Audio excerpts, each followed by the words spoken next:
Nous examinons la proposition de nos collègues Travert et Dive qui vise à faire évoluer des dispositions de la loi Egalim et de la loi Descrozaille. Avec deux aspects principaux qui ont fait débat dans notre commission. La prolongation d'abord de l'expérimentation dite SRP plus 10 jusqu'en 2028. Alors comme ça peut paraître abscon et qu'on ne se parle pas qu'à nous-mêmes, j'explique. C'est le fait que la grande distribution soit obligée de vendre un produit alimentaire 10% plus cher qu'elle ne l'a acheté. Ceci pour éviter une guerre des prix qui se fasse au détriment des agriculteurs, des industriels qui lui ont vendu le produit en question. Bon.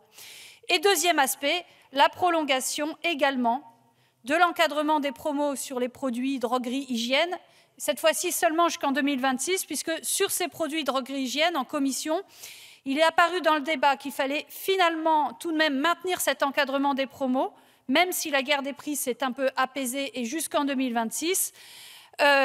Pourquoi? Parce que, il y a des TPE, des PME du secteur qui redoutent à juste titre quand même la disparition de cet encadrement des promos. Et vous le savez, ce sont elles qui trinqueraient d'une guerre des prix relancée dans le secteur. Sur les produits alimentaires, j'y reviens, et le dispositif SRP plus 10. Pourquoi ça a posé autant de questions dans la commission? Est-ce qu'il faut le garder ou pas? Jusqu'à quand? Etc.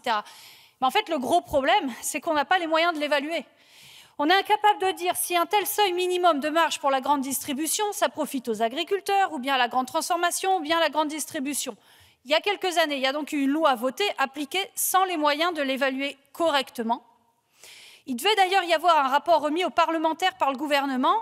Il n'y en a pas eu, car la DGCCRF n'a pas les données pour le faire, nous dit-on, et on doit en tirer les leçons. Se donner les moyens d'une telle évaluation. À cet égard, le fait qu'on oblige dans cette proposition de loi la grande distribution, les industriels, à publier des données sur leurs bénéfices pour mieux les évaluer, c'est positif. Je pense que personne ne peut remettre en cause cela. Même s'il me semble, pour ma part, que l'échelle des sanctions ne suffit pas encore en l'état à rendre le principe vraiment contraignant dans la pratique, mais évidemment, ça fera partie des débats dans l'hémicycle.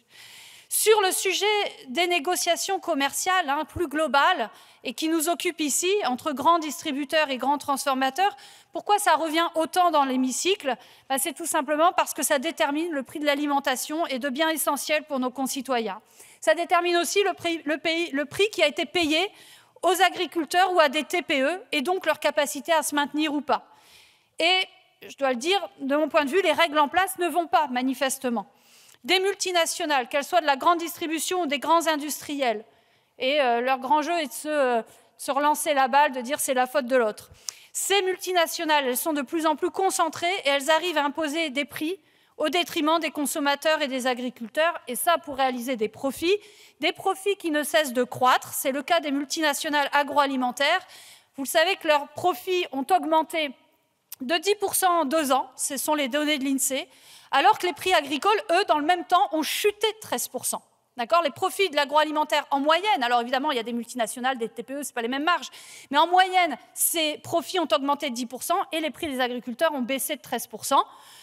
Et ces profits des grands industriels agroalimentaires expliquent, d'une part, qu'il y ait la pression sur les prix pour les agriculteurs, mais surtout, ça explique pour 40% la hausse des prix des produits agroalimentaires qu'ils vendent. Là aussi, ce sont des chiffres de l'INSEE. Et donc, évidemment, in fine, les prix des produits alimentaires. S'agissant de la grande distribution, c'est un peu plus compliqué de vous dire quelque chose, puisqu'en fait, il n'y a pas de données spécifiques au commerce de grande consommation. Les enseignes se gardent bien de publier quoi que ce soit.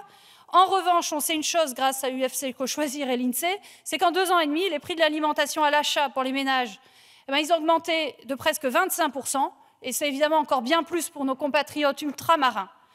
Dès lors, nous ne pouvons pas traiter la question comme un strict sujet technique de court terme. Je pense qu'il faudra évidemment de nouvelles lois qui viennent compléter, aller plus loin évidemment que ce que nous sommes en train de discuter, pour d'une part assurer enfin des prix rémunérateurs garantis aux agriculteurs, dont je le rappelle, les prix ont diminué de 10% en 2 ans, mais aussi pour assurer des prix raisonnables aux consommateurs, qui, je le rappelle, ont augmenté de 25% en 2 ans et demi. Et pour ça, je pense qu'on sera bien obligé de plafonner d'une façon ou d'une autre à des niveaux décents les profits des grands groupes agroalimentaires et de la distribution.